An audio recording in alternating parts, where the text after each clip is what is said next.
What's up, chefs, foodies, and students? Hello and welcome to Everybody Knows. I'm Anders. I'm so glad you're here. Let's get started.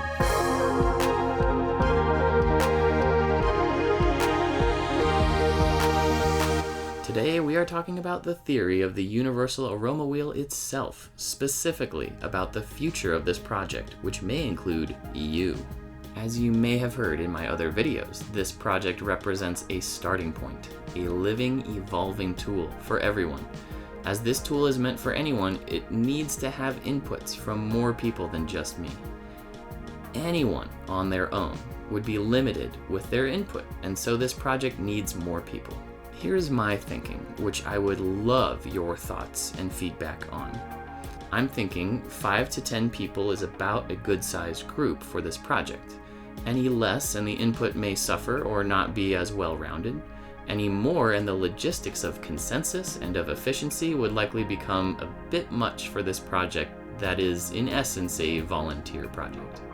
Diversity will be key to more successful versions of this project. Diversity in background, work experience, cultural heritage or experiences, and many other facets will ensure a healthy representation of aromas on the wheel, as well as organizational and conceptual validation, as several people will need to agree to move forward. I'm not sure how to go about selecting these people or what criteria would be most important. Do I ask for a version of a resume? What aspects of a person feel most relevant to this project? I'm not entirely sure, but I'm wide open to ideas, and thanks in advance for helping me think about these things. That about wraps it up. Here's what I'd like you to do. Think about what we just talked about with the aroma wheel. Did my logic or thinking make sense to you? Why or why not? If you would do things differently, I'd love to know what your solutions would be, and what other questions do you have for me? I thrive on your feedback, so please go ahead and comment the answers to any of those questions down below, and I will happily read them.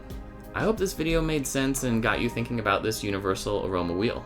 Thank you so much for watching. If you would like to join the food aroma nerdery, feel free to subscribe and you'll see all my latest vids. And if you want a large poster or digital copy of the wheel, there will be links in the description. If you would like to be a part of this organization/project, go ahead and send me a message and I'll let you know what's going on. Thanks so much. Bye.